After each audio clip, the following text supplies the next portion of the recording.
1 minute till dive. This woman is flirting with death. 0.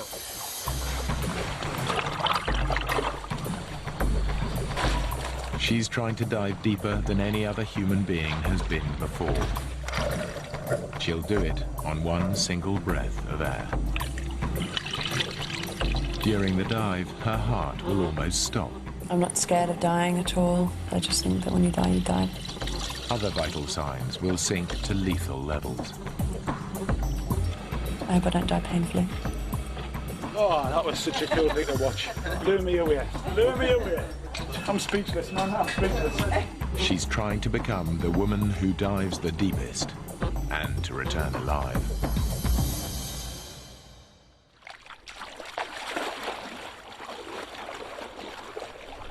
The average person can hold their breath for 40 seconds.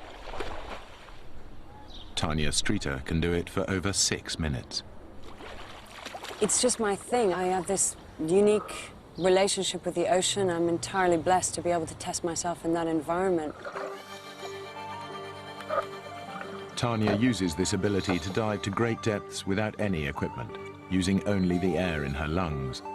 It's called freediving. Diving to the ocean bed on a single breath of air is an ancient skill among pearl and sponge fishermen. But only in the past 20 years has it become an internationally competitive sport.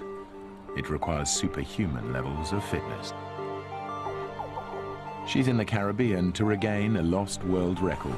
One of her rivals recently hit 136 meters. Now Tanya needs to go deeper, and the warm, clear waters are ideal for settling the score. Tanya Streeter's assault on the world record is being masterminded by her manager and husband, Paul. We started out in freediving with him offering me no support whatsoever. Absolutely not interested, nothing at all. And it's taken us a lot to get to the point where we are now, where we work together and where I trust him implicitly. Dive safety is Paul's ultimate responsibility. There are possibilities of death in the sport of freediving, and they happen when people do not practice the sport correctly. Even on the best run dives, danger is ever present. Freedivers can black out and drown. Around 50 die each year. Even the life-giving air in their lungs turns poisonous at depth, making divers feel drunk. And the crushing water pressure can perforate vulnerable eardrums. Okay, that's nice, good. Freediving doesn't usually make the front pages, but the press are naturally interested in a glamorous woman who may be dead in 3 weeks' time. I get frustrated by the way I'm perceived. Really frustrated by that. Yeah, Tanya obviously has an attraction. I mean, anybody who says that sex doesn't sell is a liar, because it does. I think that's nice. To regain the world record, Tanya intends to drop 145 meters below the Caribbean Sea. The length of the rope is 3 times the height of Nelson's column. I am honestly not afraid of going so deep. I'm scared that I won't succeed. I'm scared that something might happen down there that I'm not in control of. I'm scared that it's going to hurt more than it did yesterday. During 15 practice dives, Tanya will slowly build up her body's resistance to the pressure and pain of extreme depth. Her support team of divers need highly specialized equipment to go to the depths Tanya reaches simply by holding her breath. It's a big dive to be at that sort of depth, and I can't imagine being at that sort of depth without any equipment whatsoever. It's just totally outside my concept. All right, all safety divers, we're about to have a briefing. If us as divers aren't happy, let's abort the dive, all right? We're going to be no use to Tanya. The signal, which everybody knows for an abort dive scenario, is what? Continual tap. Yeah, continual tapping on the sticks.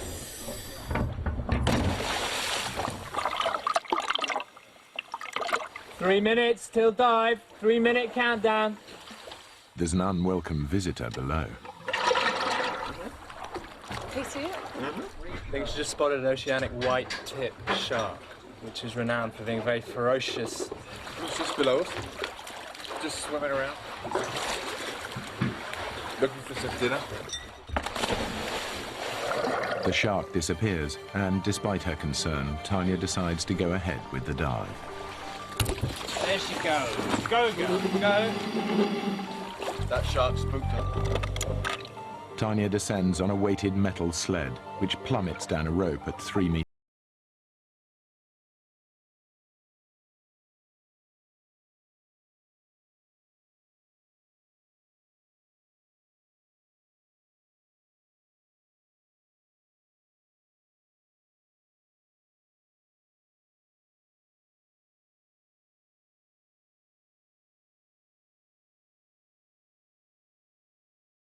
Sensation in my ears is extremely painful.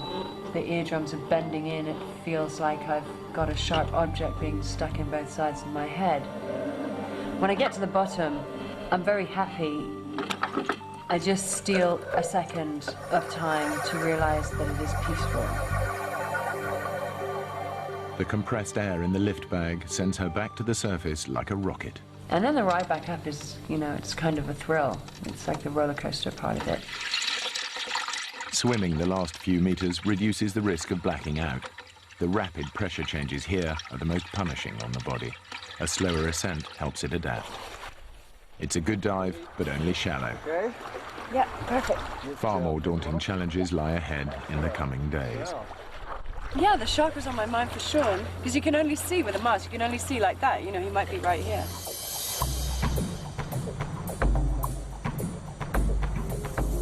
Tanya was born in the Caribbean. She probably went into the water the first time at about 6 weeks old. Well, she and her brother were raised in Cayman when there was no television, so she spent most of her life outside, on the beach, dabbling in rock pools, making little aquariums. After her parents divorced, Tanya was sent away to board at private school in England.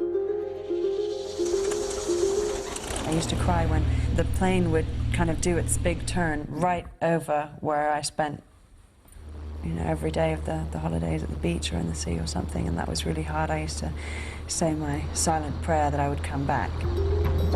Her mother hoped that Tanya would prepare for a professional career, but the draw of the ocean was too great, and after accidentally discovering a talent for breath-hold diving while spearfishing, Tanya decided to take up the sport of freediving full-time. This is Tanya's chosen career, and you go with it. You know, my friends all just say to me, "Oh, I don't know how you can do it." Well, I don't really have a choice in that. The only things I've stood up for in my life were my marriage to my husband and my freediving, which until I was successful with, and she could go, "Ooh, Tanya's in the paper," you know, she wasn't too thrilled about either, so.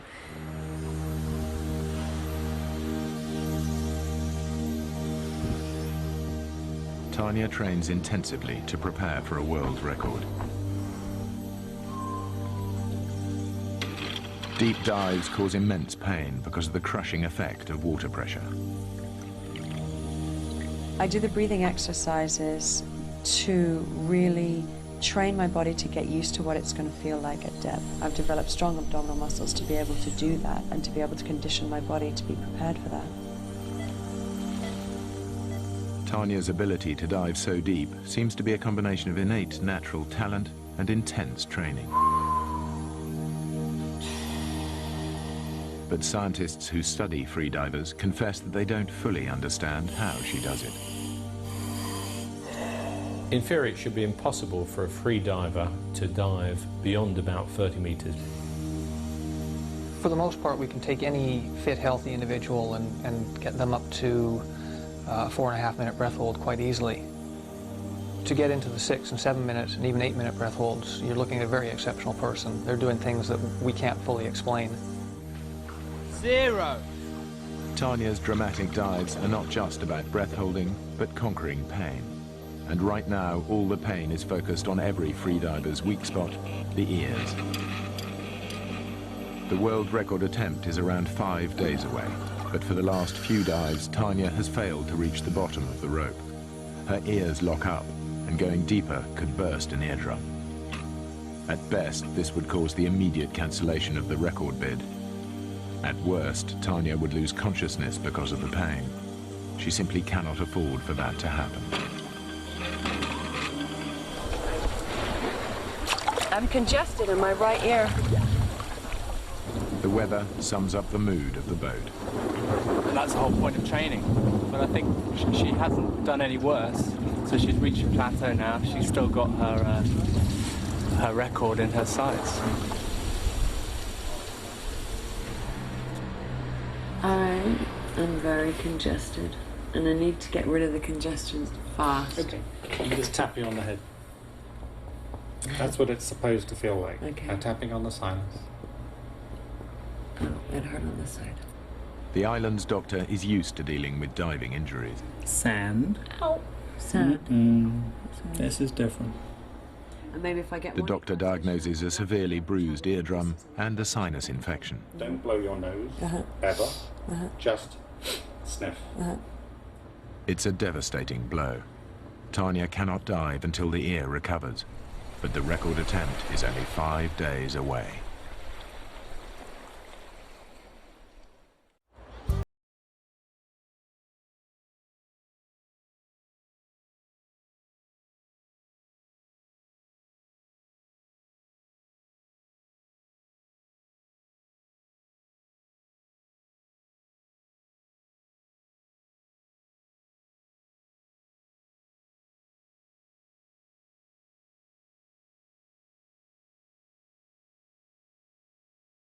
I'm scared of not being able to live up to the people that are waiting for me on the dock when I get back who really want the good news, you know. I think pity is a hard thing to handle. Though the odds are stacked against her, Tanya's husband and manager has plans for his wife. Today, hopefully Tanya's sinuses will be a little bit better. And we are going for 145 meters. If she can get that 137 meters would be enough, unofficially, to break the women's world record. But Tanya's ears remain a big worry. It's just like, instead of a nice clear pop, it's... Yeah. He wants me so much to shine. He wants it so much, probably more than anything else. Just make sure you got all your equipment. We don't want to have to turn round once we've left the dock, because Tanya's into her breathing techniques. Morning. While the divers test the equipment which keeps them alive at such inhospitable depths, Tanya tests her equipment, her lungs. She lies face down in the water for minutes at a time. I'm very conscious of how slow my heart is beating, and it's like turning up the volume on my heartbeat. I can really feel it. Safety divers, you've got 10 minutes to be in the water, please. 10 minutes. Back in the water after a rest on doctor's orders, Tanya tells Paul that even just below the surface, her ears are still painful. The whole event has cost Paul £50,000 to stage. It's not just pride that'll suffer, it'll be a financial disaster.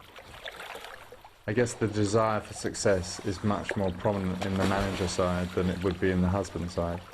3 minutes till dive.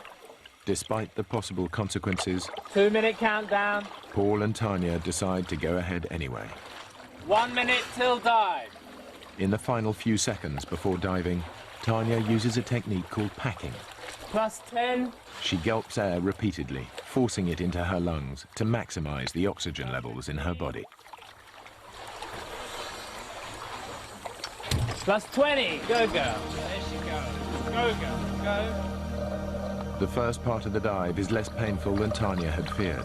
But as she goes deeper, another potentially fatal hazard must be faced. 1 minute underwater. At extreme depths, air turns poisonous. The condition's called nitrogen narcosis. It causes euphoria and irrational behavior. It's a lack of coherency. I mean, it's not lack of consciousness or anything. It's effectively like being drunk. All divers must guard against it. They concentrate intently. Tanya even bites her lip to cause pain to ward off the euphoria. 2 minutes underwater.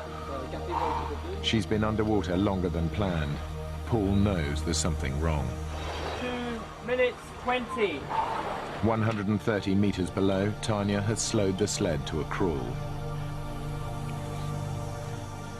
She's in agony. She gives up, having failed to reach the target depth once more.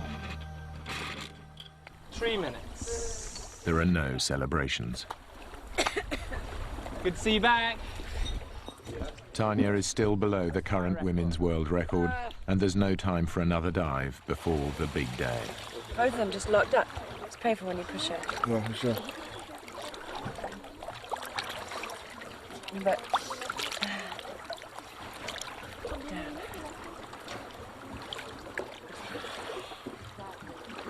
It's the quietest the boat has been for the past 3 weeks.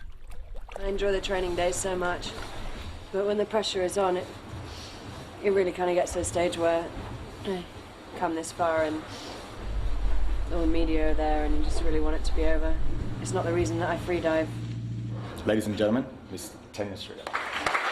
The first thing that Tanya does on dry land is to put on a brave face for the sponsors and the media. Paul is basically responsible for putting this entire event together.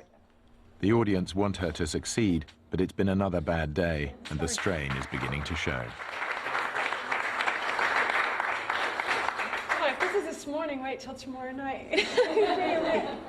24 hours before the record attempt, and Tanya's ears are feeling better.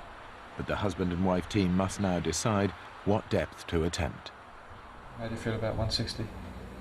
160 is a nice round number.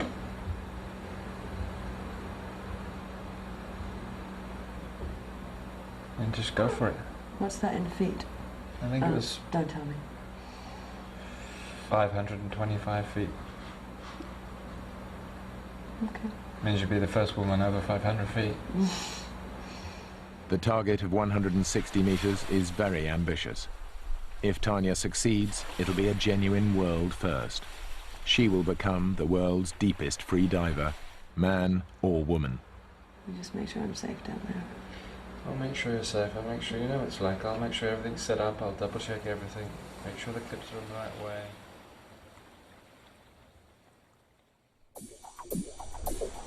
It's record day.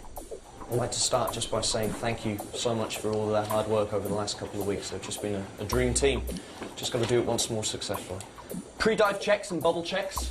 Just because it's on the event day, let's stay sharp on that. We've got the IB lines, we've got the fluids, the resuscitation drugs in here. I have a very healthy fear for the ocean, and I'm not ashamed to admit it. The ocean is one of the most powerful things in nature. So far, so good. Weather looks quite nice. I do have an intense fear of failure. I'm afraid that I won't do it.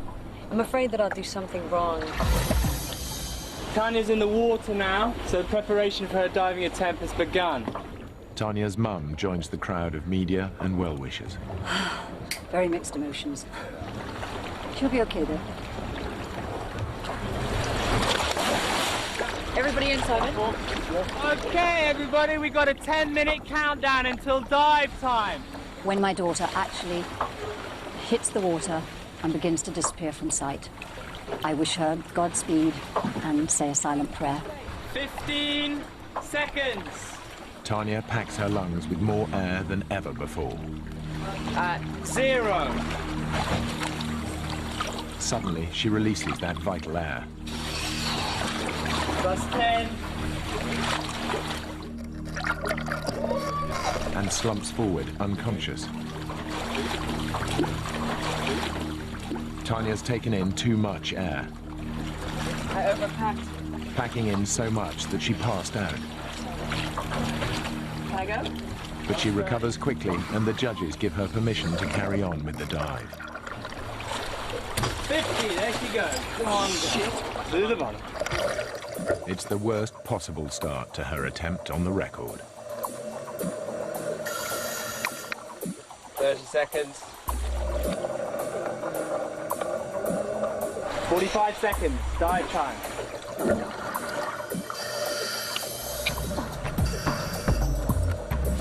One minute 30. The divers urge Tanya on. 2 minutes, dive time. 2 minutes 30. Tanya reaches bottom, 160 meters. The pain and pressure is overwhelming, but there is a much more serious problem. Nitrogen narcosis strikes. Tanya is euphoric and confused. She forgets to release a simple catch, allowing the lift bag to propel her to the surface. She's in much more danger than she realizes. 2 minutes 50. The deepest diver passes his equipment's depth limit to try and help her. But after an agonizing delay, she finally thinks clearly and releases the catch.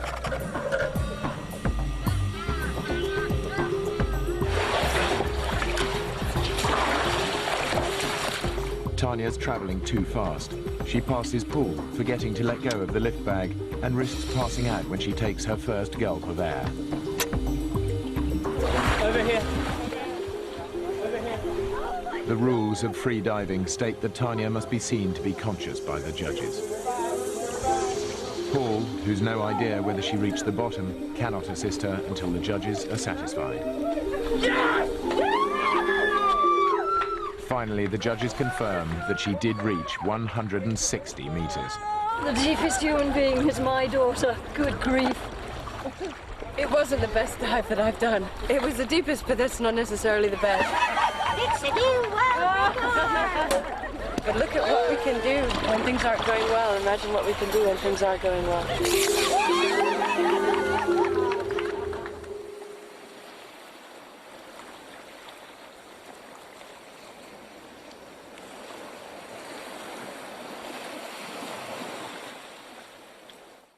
And miraculous situations continue as next on 5 Life we have the woman with the mysterious brain.